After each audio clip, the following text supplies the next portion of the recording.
If you enjoy stories about love, betrayal, and complicated relationships, please take a moment to like this video and subscribe to the channel.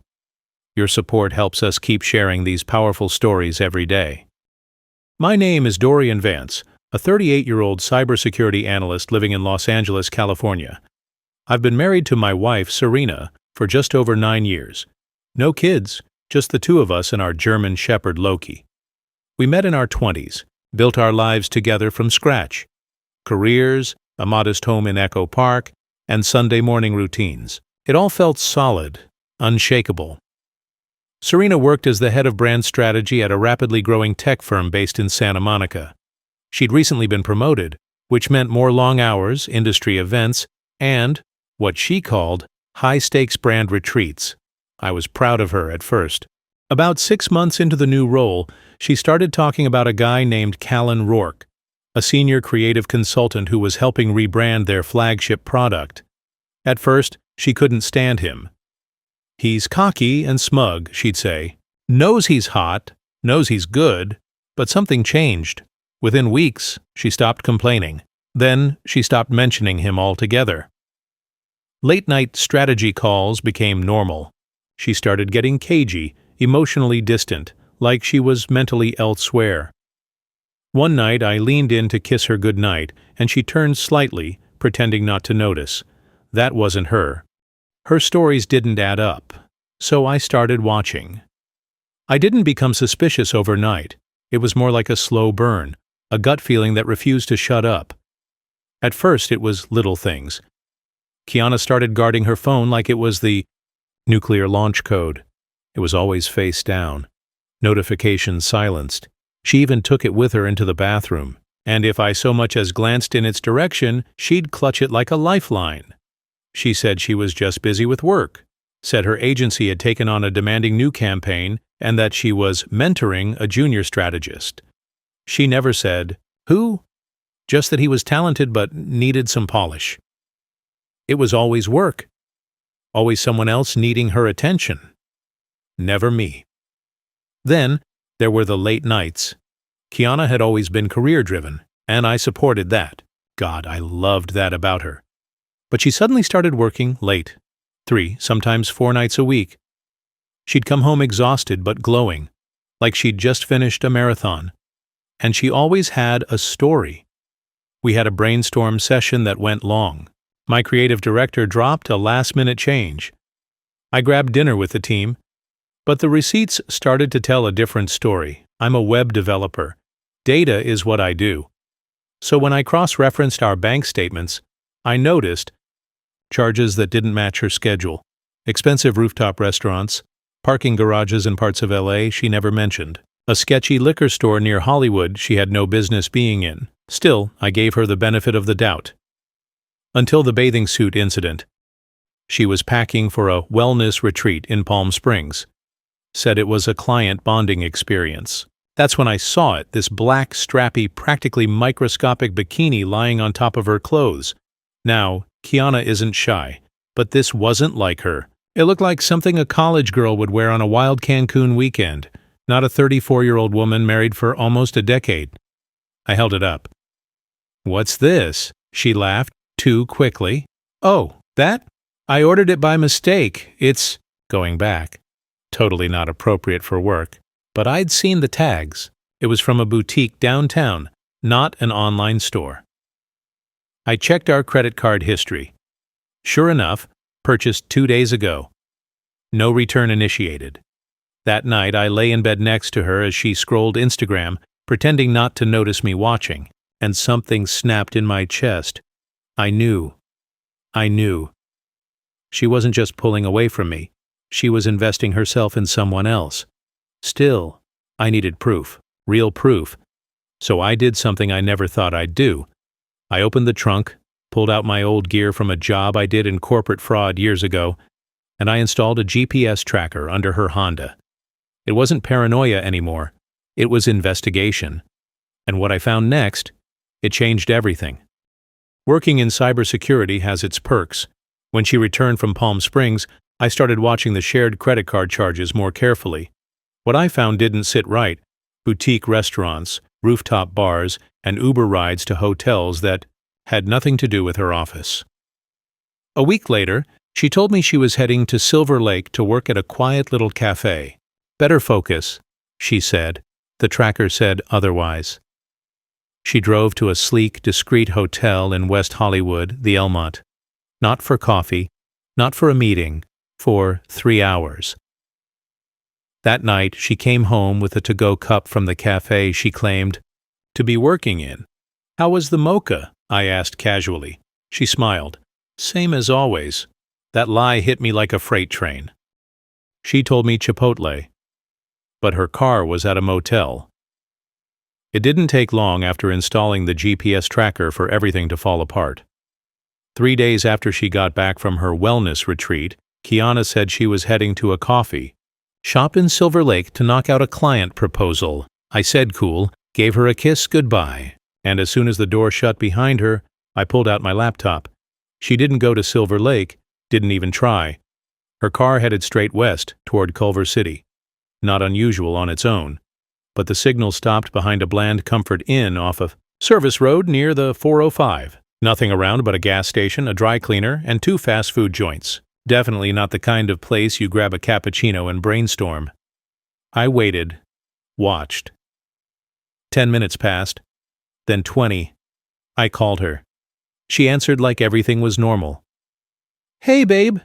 Hey, how's that cafe?" "Oh, it's good. Little noisy, but the vibe's great. Might stay for a while." That was it. I said, "Cool, come down. Let's talk in the lobby." Silence. Lobby. Comfort Inn. I'm downstairs. You know that moment when the oxygen gets sucked out of your chest?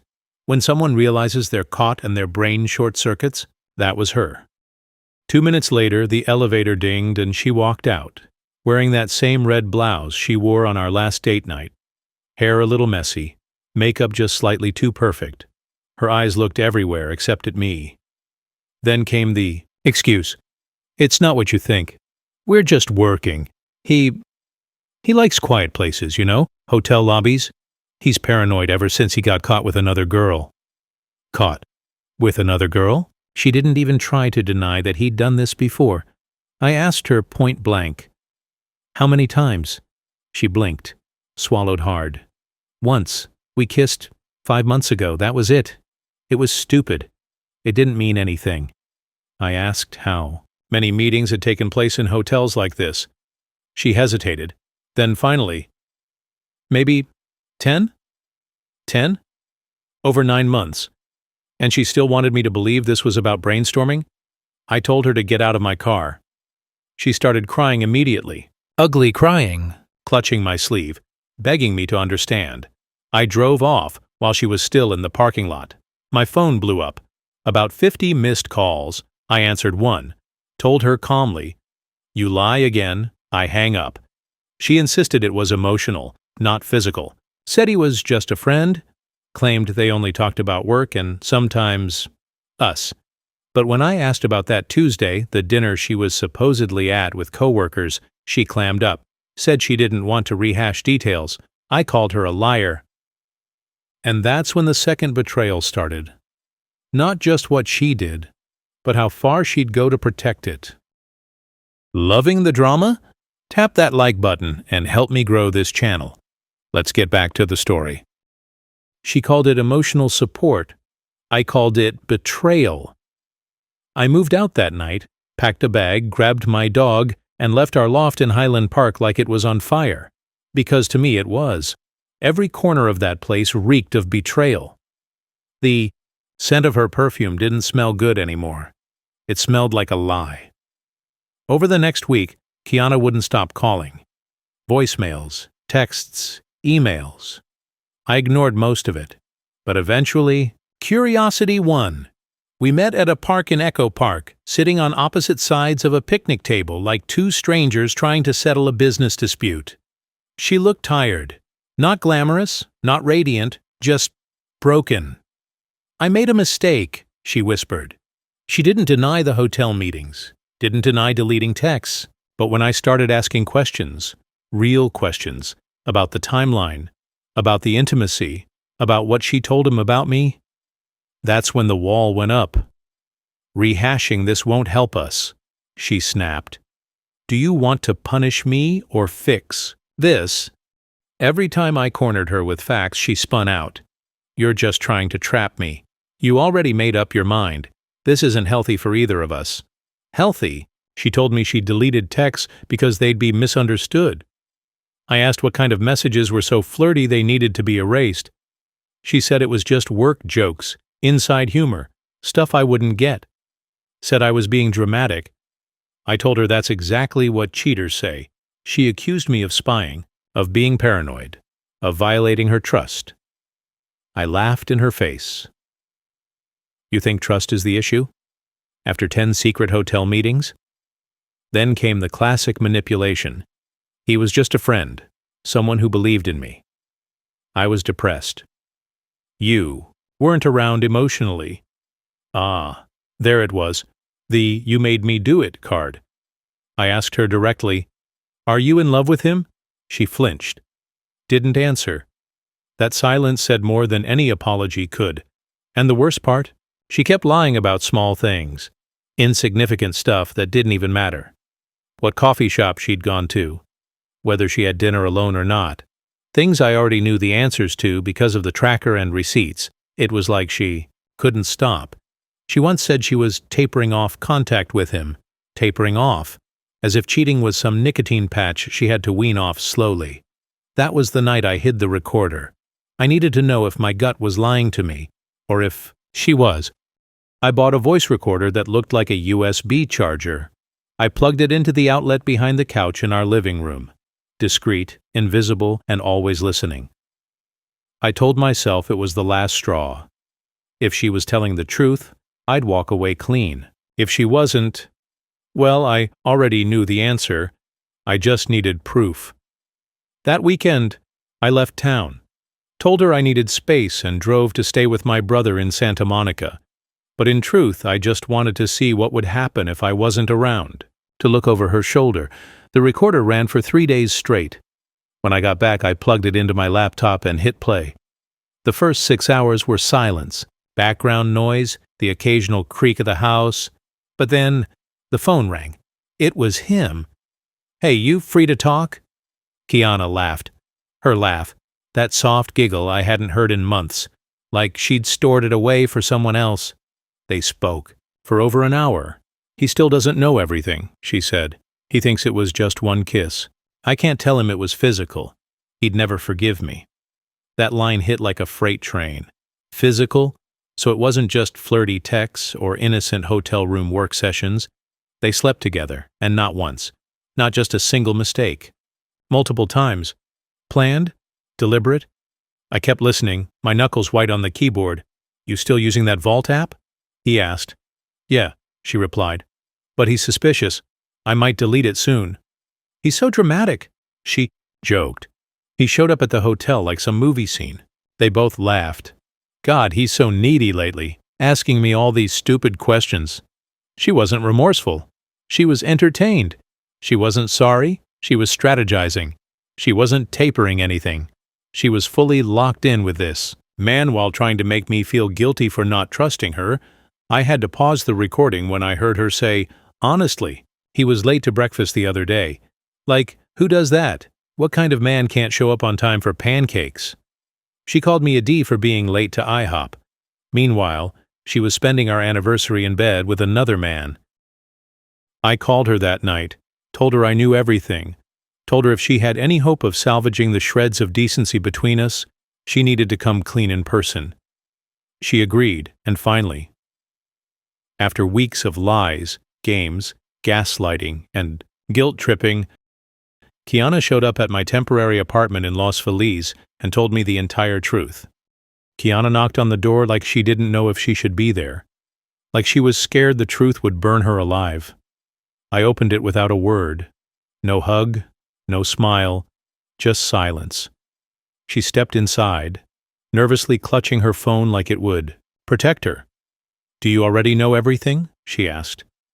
"I want to hear it from you," I said. She sat on the couch like it was a courtroom bench and took a deep breath. "I lied to you. About everything," she whispered.